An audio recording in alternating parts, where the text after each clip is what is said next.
നമസ്കാരം. Da Vinci resolve 19 പുറത്തിറങ്ങിയിട്ടുണ്ട്. 100-ലധികം പുതിയ ഫീച്ചേഴ്സുമായിട്ടാണ് da Vinci resolve 19 എത്തിയിരിക്കുന്നത്. എഡിറ്റ് ടാബിലും, കളർ പേജിലും, ഫ്യൂഷനിലും, ഫെയർലൈറ്റിലും, ഡെലിവറിലും തുടങ്ങിയ എല്ലാ ടാബിലും നല്ല രീതിയിലുള്ള പുതിയ ഫീച്ചേഴ്സ് അവര് കൊണ്ടുവന്നിട്ടുണ്ട്. അപ്പൊ ഏതൊക്കെയാണ് ഫീച്ചേഴ്സ് എന്നുള്ളത് നമുക്ക് വളരെ പെട്ടെന്ന് ഒന്ന് ഓടിച്ചു നോക്കാം. എഡിറ്റ് ടാബില് ടെക്സ്റ്റ് ബേസ്ഡ് എഡിറ്റിംഗ് ടൂള് കൊണ്ടുവന്നിട്ടുണ്ട്. ഓഡിയോ ട്രാൻസ്ക്രിപ്ഷൻ യൂസ് ചെയ്തുകൊണ്ടുള്ള ഒരു എഡിറ്റിംഗിനെ കുറിച്ച് ഡാവിഞ്ചി റിസോൾവ് 18.6 മുതൽ അത് അവർ ഇംപ്ലിമെന്റ് ചെയ്തതാണ്. അതിന് പുതിയതായിട്ട് ഒരുപാട് പുതിയ ഫീച്ചേഴ്സ് ഒക്കെ കൊണ്ടുവന്നിട്ടുണ്ട്. കുറച്ചുകൂടി ഈസി ആക്കിയിട്ടുണ്ട്. ഇപ്പം മലയാളം ലാംഗ്വേജ് ഒന്നും ഇപ്പൊ സപ്പോർട്ട് ചെയ്യാൻ തുടങ്ങിയിട്ടില്ല. എങ്കിലും ഭാവിയില് മലയാളം ഉൾപ്പെടെയുള്ള എല്ലാ ലാംഗ്വേജുകളും വരുമെന്നാണ് പ്രതീക്ഷിക്കുന്നത്. അടുത്തത് കട്ട് ടാബിൽ ഉണ്ടായിരുന്ന ട്രിം എഡിറ്റ് അത് എഡിറ്റ് പേജിലേക്ക് കൊണ്ടുവന്നിട്ടുണ്ട്. പിന്നെ കട്ട് പേജിൽ ഉണ്ടായിരുന്ന ഫിക്സ് പേ ഓപ്ഷൻ, അതായത് പ്ലേ ഹെഡ് സെൻട്രലിൽ നിന്നുകൊണ്ട് ടൈം ലൈൻ മൂവ് ചെയ്യുന്ന രീതിയിലുള്ളതാണ് ഫിക്സ്ഡ് പ്ലേ ഓപ്ഷൻ എന്ന് പറയുന്നത്. പിന്നെ എഡിറ്റ് ടാബിലുള്ള മറ്റൊരു സംഭവം എന്ന് പറയുന്നത് നമ്മൾ ഡിലീറ്റ് ചെയ്ത ഒരു ടൈം ലൈൻ നമുക്ക് ബാക്കപ്പ് ഡിലീറ്റ് ടൈം ലൈൻ്റെ ബാക്കപ്പ് നമുക്ക് എടുക്കാൻ പറ്റുന്ന ഒരു ഓപ്ഷൻ കൂടി വന്നിട്ടുണ്ട്.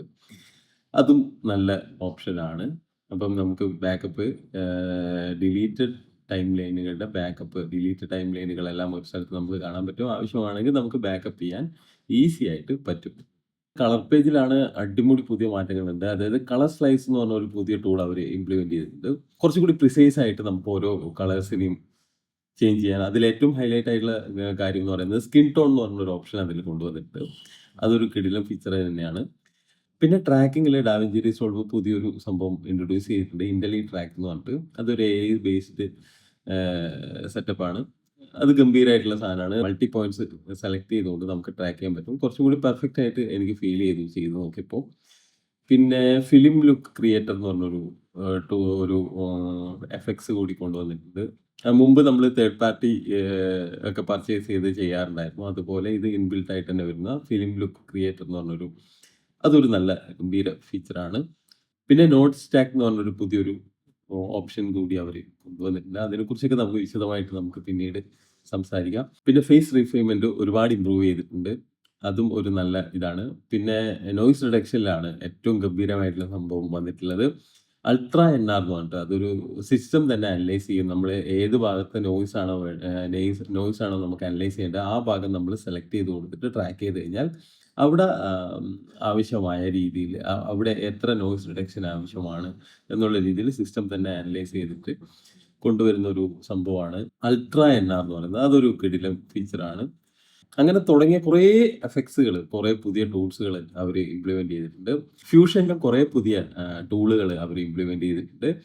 അതിലേറ്റവും പ്രധാനമായിട്ടുള്ളത് 3D കോമ്പോണന്റുമായി ബന്ധപ്പെട്ട് പുതിയ അഡ്വാൻസ്ഡ് ടൂളുകൾ വന്നിട്ടുണ്ട്. സ്മോക്ക്, ഫയർ തുടങ്ങിയ കാര്യങ്ങളൊക്കെ ഇൻബിൽട്ട് ആയിട്ടുള്ള കുറേ സംഭവം വന്നിട്ടുണ്ട്. പിന്നെ ടെസ്റ്റ് ട്രാക്കിങ്ങിന് പുതിയ ടൂൾസുകൾ വന്നിട്ടുണ്ട്. റെഫറൻസ് കോമ്പോസിഷൻ എന്ന് പറഞ്ഞൊരു സംഭവം വന്നിട്ടുണ്ട്. അത് നമുക്ക് ആ കോമ്പോസിഷനെ മൾട്ടിപ്പിൾ ആയിട്ട് നമുക്ക് യൂസ് ചെയ്യാനൊക്കെ വളരെ എളുപ്പത്തിൽ പറ്റും. പിന്നെ ഫെയർലൈറ്റിലും ഒരുപാട് പുതിയ എഫക്ട്സുകൾ ടൂളുകൾ അവർ കൊണ്ടുവന്നിട്ടുണ്ട്. മ്യൂസിക് റീമിക്സർ എന്ന് പറഞ്ഞൊരു സംഭവം അവർ ഇംപ്ലിമെന്റ് ചെയ്തിട്ടുണ്ട്. അതിൽ നമുക്ക് ഓരോന്നിൻ്റെയും ലെവല് സെപ്പറേറ്റ്, വോയിസ് ആയാലും ഡ്രംസ് അങ്ങനെ സെപ്പറേറ്റ് അഡ്ജസ്റ്റ് ചെയ്യാൻ പറ്റും എന്നുള്ളതാണ് ഒരു പ്രധാനപ്പെട്ട കാര്യം. പിന്നെ ഡയലോഗ് സെപ്പറേറ്റർ എന്ന് പറഞ്ഞൊരു ടൂൾ അവർ കൊണ്ടുവന്നിട്ടുണ്ട്. അതൊരു കിടിലൻ ഫീച്ചറാണ്. ഞാൻ എൻ്റെ എറാൻ എന്ന് പറഞ്ഞ സിനിമ ചെയ്തുകൊണ്ടിരിക്കുമ്പോൾ എനിക്ക് ആവശ്യമായിട്ട് വന്നിട്ടുള്ള കുറേ സംഭവമാണ്.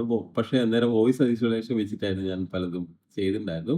അപ്പോൾ വോയിസ് സെപ്പറേറ്റർ എന്ന് പറയുന്നാൽ നമുക്ക് ഡയലോഗ്, ആംബിയൻസ്, ബാക്ക്ഗ്രൗണ്ട് അത് 3 സെപ്പറേറ്റ് ആയിട്ട് നമുക്ക് അഡ്ജസ്റ്റ് ചെയ്യാൻ പറ്റും എന്നുള്ളതാണ്. അത് സിങ് സൗണ്ടിലൊക്കെ പാലം ചെയ്യുന്നവർക്ക് ഭയങ്കര ഉപകാരപ്പെടുന്ന ഒരു ടൂളാണത്. പിന്നെ ഓഡിയോ ഡെക്കർ, അത് ഓഡിയോയുടെ ഡയലോഗും മ്യൂസിക്കും സെപ്പറേറ്റ് നമുക്ക് ഓട്ടോമേഷനോട് കൂടി നമുക്ക് എത്ര ഡയലോഗ് വരുന്ന സമയത്ത് എത്ര ആംബിയൻസ് വേണം നമുക്ക് സെറ്റ് ചെയ്ത് കഴിഞ്ഞാൽ അതിനനുസരിച്ച് ഓട്ടോമേറ്റഡ് ആയിട്ട് AI ബേസ്ഡ് ആയിട്ട് തന്നെ ചെയ്യുന്ന ഒരു ടൂളാണ്. അതും നല്ല ഗംഭീര ഫീച്ചറാണ്. പിന്നെ പാനിങ്ങിലാണ് ഒരു ഗംഭീരമായിട്ടുള്ള സംഭവം അവർ കൊണ്ടുവന്നത്. അതായത് നമ്മളിപ്പം എന്തെങ്കിലും ഒരു ഒബ്ജക്റ്റിനെ നമുക്ക് പാൻ ചെയ്യണം. ഒരു സൗണ്ട് പാൻ ചെയ്യണമെങ്കിൽ നമുക്ക് ആ ഒബ്ജക്റ്റിനെ നമ്മൾ പ്രിവ്യൂ വിൻഡോയിൽ നിന്ന് നമ്മൾ സെലക്ട് ചെയ്യുക. അപ്പോൾ ഇന്റലി ട്രാക്ക് എന്ന് പറയുന്ന നമ്മുടെ ഞാൻ കളർ പേജിന്റെ കാര്യം പറഞ്ഞപ്പോൾ ആ ട്രാക്കിംഗ് ടൂൾ ഉപയോഗിച്ചുകൊണ്ട് ആ ഒബ്ജക്റ്റിനെ ട്രാക്ക് ചെയ്യും. അപ്പം ആ ഓഡിയോ ട്രാക്കും ഇപ്പൊ ഉദാഹരണത്തിന് ഒരു വാഹനം പോകുന്നു. ലെഫ്റ്റ്ന്ന് റൈറ്റിലായിട്ട് എങ്ങനെയാണോ അത് പോകുന്നത് ആ ട്രാക്ക് അനലൈസ് ചെയ്തുകൊണ്ട് ആ ട്രാക്കിനെ ഓട്ടോമാറ്റിക് ആയിട്ട് പാൻ ചെയ്യുന്ന ഒരു സംഭവമാണ്. അതും സൂപ്പർ ആയിട്ടുള്ള ഒരു ടൂളാണ്. പിന്നെ ആംബിസോണിക് സൗണ്ടുകൾ മിക്സ് ചെയ്യാൻ വേണ്ടിയിട്ടുള്ള ഓപ്ഷൻസ് ഉണ്ട്. പിന്നെ ഡോൾബി അറ്റ്മോസ് വർക്ക് ഫ്ലോക്ക് ആവശ്യമായിട്ടുള്ള ടൂൾസുകൾ പുതുതായിട്ട് കുറെ ഇംപ്ലിമെന്റ് ചെയ്തിട്ടുണ്ട്. എല്ലാം കൊണ്ടും ഗംഭീരമായിട്ടുള്ള കുറെ സാധനങ്ങൾ വന്നിട്ടുണ്ട്. പിന്നെ ഡെലിവർ പേജിൽ വന്നിട്ടുള്ള ഒരു പ്രധാനപ്പെട്ട മാറ്റം എന്ന് പറയുന്നത് നമുക്ക് ഏതെങ്കിലും ഒരു ട്രാക്ക് ഹൈഡ് ചെയ്യണമെങ്കിൽ അത് ഈസി ആയിട്ട് പറ്റും. മുമ്പ് നമ്മൾ എന്തെങ്കിലും നമ്മളൊരു ഓവർലേ എന്തെങ്കിലും കൊടുത്തു.